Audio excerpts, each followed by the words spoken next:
Hello friends, ജുബ്ബൽ ട്രിപ്പിൻ്റെ part 3 video ആണ് ഇത്. Part 2 നമ്മൾ അവളുടെ വീടിൻ്റെ വഴി വരെ വെച്ചിട്ടാണ് അവസാനിപ്പിച്ചത്. അതിൻ്റെ ബാക്കിയാണ് ഈ കാണുന്നത്. ഞങ്ങൾക്കൊരു 10-15 മിനിറ്റോളം ഞങ്ങൾക്ക് നടക്കാനുണ്ടായിരുന്നു അവളുടെ വീട്ടിലേക്ക്.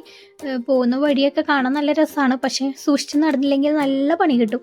കാരണം മഴയൊക്കെ പെയ്ത കാരണം സ്ലിപ്പായിട്ട് വീഴാനുള്ള ചാൻസ് നല്ല കൂടുതലാണ് കേട്ടോ.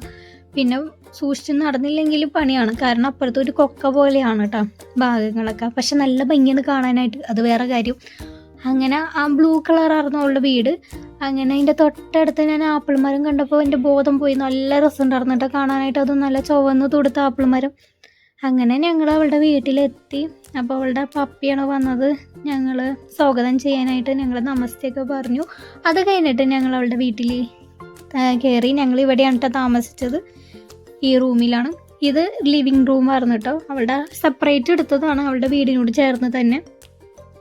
പക്ഷെ ഇവളുള്ളപ്പോഴല്ല, ഇവളുടെ മുത്തച്ഛൻ്റെ ചെറുപ്പകാലത്ത് പണിതതെന്ന് അവൾ പറഞ്ഞത്. ആ സമയത്ത് പണിതതാണ്. ആ സമയത്ത് ഡിസൈനും കാര്യങ്ങളൊക്കെ ഉണ്ടത്. പക്ഷെ ഒരു പ്രത്യേക ഭംഗി ഉണ്ടായിരുന്നു കേട്ടോ കാണാനായിട്ട്. ഫുള്ളും ഓൾമോസ്റ്റ് എല്ലാവരും മരത്തിൻ്റെയും കാര്യങ്ങളൊക്കെയാണ്. സീലിംഗ് ആയാലും എന്തായാലും ഒക്കെ മരങ്ങളും കാര്യങ്ങളൊക്കെയാണ്. പക്ഷെ അത് കാണാൻ നല്ല ഭംഗിയുണ്ട്.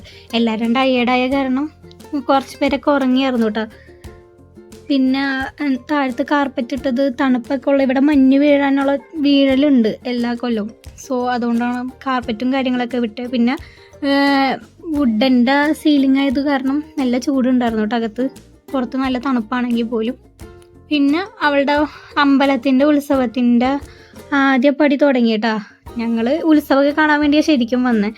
ഈ ഒരു വടിയിൽ അവരെന്തൊക്കെ പൂജയൊക്കെ ചെയ്തിട്ട് ചെയ്യുന്നതാണ്. പിന്നെ ഇവിടുന്ന് വരുന്ന ഈ വെള്ളമില്ലേ, ഈ വെള്ളം ഒരു ഉറവയാണ് കേട്ടോ. ശരിക്കും പറഞ്ഞാൽ അവർക്ക് പോലും അറിയില്ല ഈ വെള്ളം എവിടെ നിന്നാണ് വരണേന്ന്.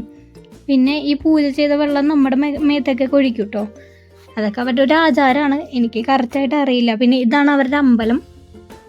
അങ്ങനെ അവർ വടിയും ഇതൊക്കെ കൊണ്ട് ഇവിടെ കൊണ്ടുപോയാണ് വെക്കണത്. പിന്നെ അവർക്ക് പ്രസാദമായിട്ട് നമുക്ക് പക്വടയും കാര്യങ്ങളൊക്കെ ആയിട്ടാണ് കിട്ടുക.